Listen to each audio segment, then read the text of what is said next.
vamos a hablar un poquito qué es lo que pasa con las intolerancias, ¿vale? Las intolerancias, esto está un poco cutre, pero bueno, yo como aquí no se puede compartir la pantalla y compartir aquí mis diapositivas, pues traje unos dibujitos, ¿vale? ¿Qué es lo que pasa cuando hay una intolerancia? Espera que no, esto va en visión de espejo y no me entero, ¿vale? Vamos a suponer que este es el intestino, ¿vale? Esta es la luz intestinal, es decir, la parte de adentro, y aquí tenemos la pared intestinal, ¿vale?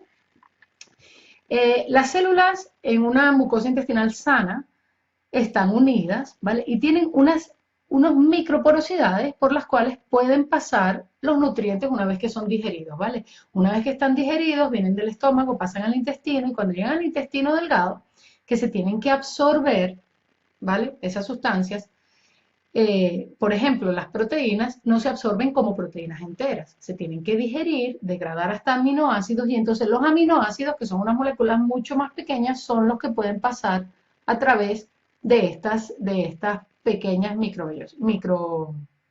de estos microporos, ¿vale? Microporosidades, ¿vale? Entonces, ¿qué pasa? Cuando yo como constantemente un alimento inadecuado, ¿vale?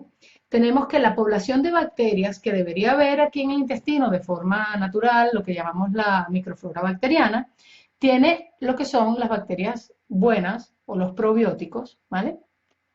Y luego tenemos lo que son bacterias malas. Bacterias malas que pueden venir por ejemplo, proliferar por una mala alimentación. Cuando damos un alimento inadecuado, de acuerdo con la flora bacteriana que tenemos nosotros, las bacterias buenas, los probióticos se mueren, las bacterias malas proliferan, y entonces se empieza a producir una reacción aquí de inflamación, ¿vale? Eh, la, la mucosa se inflama, lo que son las microvellosidades, que son unos pelitos delgaditos, empiezan a desaparecer porque está tan inflamado, y estos huecos que antes eran minúsculos empiezan a hacerse más grandes. ¿Qué pasa? Que empiezan a pasar a través de estos huecos las proteínas enteras, empiezan a pasar bacterias, empiezan a pasar toxinas, y todo esto pasa directamente a la sangre. Esto es un vaso capilar, ¿vale? Entonces, cuando estas bacterias, proteínas enteras, etcétera, toxinas, pasan a la sangre, el cuerpo los identifica como agentes extraños, por supuesto. Y como agentes extraños, el cuerpo tiene que enfrentarlos, y entonces produce anticuerpos para atacar esas proteínas. Entonces, es allí cuando estamos hablando de que mi perro tiene una intolerancia al pollo, ¿vale? Por ejemplo. ¿Pero por qué? Porque las proteínas son diferentes. Entonces, ¿por qué presenta solo al pollo? Porque la proteína del pollo, la composición de aminoácidos es diferente a la de la ternera, es diferente a la del conejo. Entonces, por eso es que puede empezar a pasar esto, que entonces sea intolerante a X proteína, ¿vale? Pero entonces es importante que entendamos esto.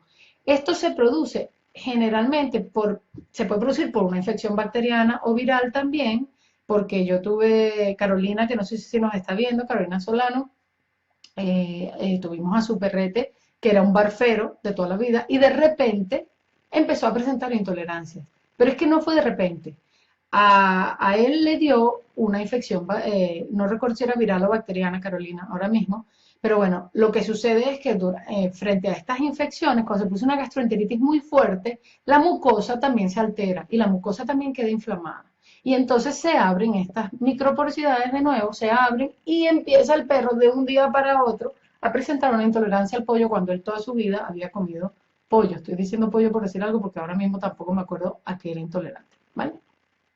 Este es el mecanismo de la intolerancia, ¿vale?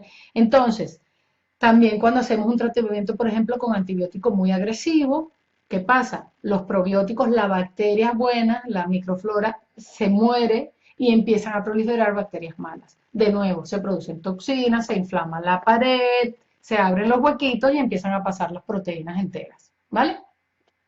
Eh, entonces, esto es más o menos cómo se produce. Esto se va produciendo, si no es por una situación puntual, por ejemplo, cuando no es por culpa de una infección bacteriana o viral, o cuando no es por culpa de un tratamiento con antibióticos. Esto lo que se va produciendo es a lo largo del tiempo.